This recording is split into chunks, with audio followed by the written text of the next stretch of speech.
And welcome to the Hot Seat of College Football Show. I am Trent, your host, as today we're going to be talking about who is going to start at slot corner between Brandon Innis and Kyle Parker. This is one of the most interesting position battles on this offense. Let's talk about it.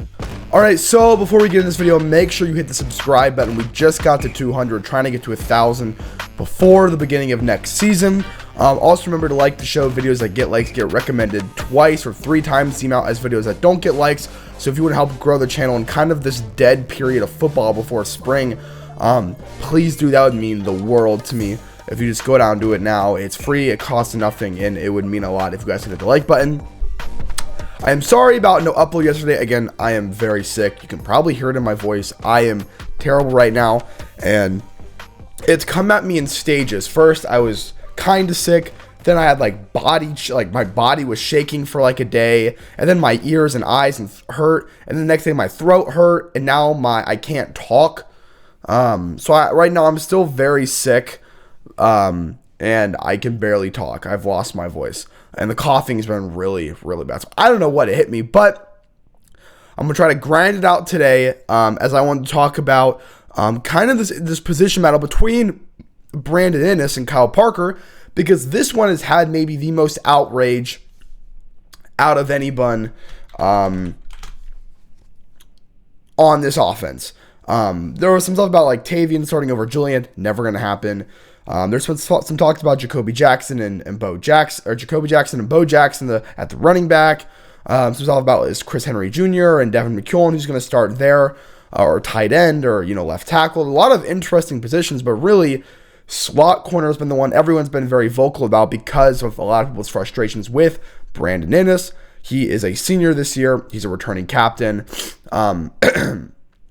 His 2025 stats, he's 6 foot, 199 last year. That's what they had him in at. 36 receptions, 271 yards, 3 touchdowns, an average of 7.5 yards per reception. His highlights of the year, he had touchdown against Michigan, and he is a viable blocker. Not the best blocker. I think Carnell maybe was a better blocker, but he is willing to block and put his body on the line.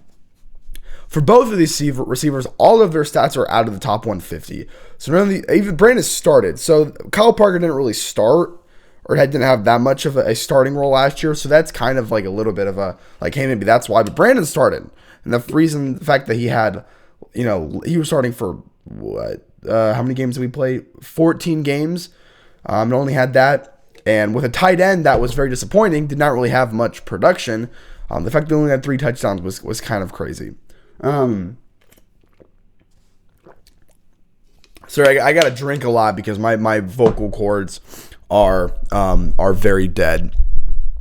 Now for Kyle Parker, he is going to be a junior this year. LSU fans were really, really upset when he left. He is a very explosive player, and that's the reason why people really want Kyle Parker to start over Brandon Innis, because if he is explosive, Brandon Innis is not explosive whatsoever. Both guys designated slot receivers. I can see Kyle Parker maybe playing Z, but he's only 5'11", 195, so probably not, especially not at Ohio State with Devin McCullen, who I think 6'1", and Chris Henry Jr., who's going to be 6'5". He had 31 receptions, so he had less receptions than Brandon Innis. 330 yards, which is more than Brandon Innis, and 4 touchdowns. So on less receptions, he had more production, average of 10.6 yards per reception. He played well against South Carolina and Houston. And again, for him, all of the stats are outside of the top 150 on ESPN for receivers for statistics. So I want to talk kind of about the pros and cons for kind of both guys. Brandon Innis, jeez, I'm so sorry. He is a great leader. If you heard any of the social media posts, he's a great leader. He's a veteran, returning captain.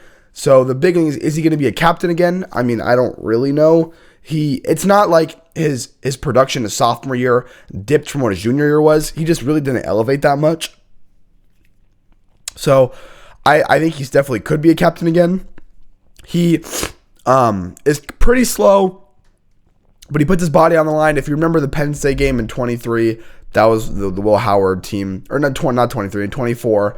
He had that touchdown on the underneath crosser, and everyone talks about that play because of how slow he looked. That was 2 years ago. Even throughout high school, he was never known to be the biggest, have the most speed. But yeah, I like the one thing that kind of highlighted him a little bit. From one thing, I like his personality. I love his personality. Is the fact that he takes hits on third downs for receptions. Against Michigan, he had 2. And Carnell Tate kind of avoided catches to not get hit against Miami. Also, Miami dirty hits a lot. They don't really like to play by the rules, especially in that Ole Miss game. They were just trying to hit Trinidad as much as possible. That's why they have a billion penalties all of the time. But when it comes to Brandon Innis, he can be shifty at times. He had the 1 third down catch in the national championship against Notre Dame where he was pretty shifty. But aside from that, yeah, he's kind of when Brian Hartline was the wide receivers coach, his philosophy is if you win the job, you keep your job for like your whole career unless you're terrible. And this is not terrible, he's just not great. He's won the job because of lack of depth at receiver last year, aside from the 3. Obviously there's Mylan Graham and Quincy Porter, but the thing is Brandon won this job the year before on the depth chart. He was above them, and then even though I think Quincy was better and Mylan, I don't think Mylan was better, but I think Quincy was a freshman. He was never going to pass a junior captain. So, yeah, that's kind of the thing. It's like, well, is Day going to be conservative? Is he going to be nice Ryan Day instead of cutthroat Ryan Day? And is he just going to keep Brandon there? The difference is Cortez Hankton is here. If we had Brian Hartline, Inniss would be the full starter 100%. But with Cortez Hankton now coming from LSU, bringing one of his guys, Kyle Parker is starting. He's going to start, or he is splitting reps with Brandon Innis. There is no world where I think Brandon Innis is going to fully start anymore, especially with Arthur Smith. He's going to want a bunch of tight ends like last year. I think this year's offense is going to be improved to what last year was. Last year was very young. Hartline wasn't a great coordinator. He's a great coach, great recruiter, great motivator, not a great coordinator. I think Arthur Smith is better. It's going to be a much more polished version of what it was last year, especially with a revised running game and offensive line. So we'll see. I'm not the biggest fan of it, but we'll see. I trust Day. But yeah, since we're going to have a lot of tight ends, I don't know if we're going to be using the slot guy a lot. So if we're only have the slot sometimes, I think they're going to put the best guy, which I think is probably Kyle Parker.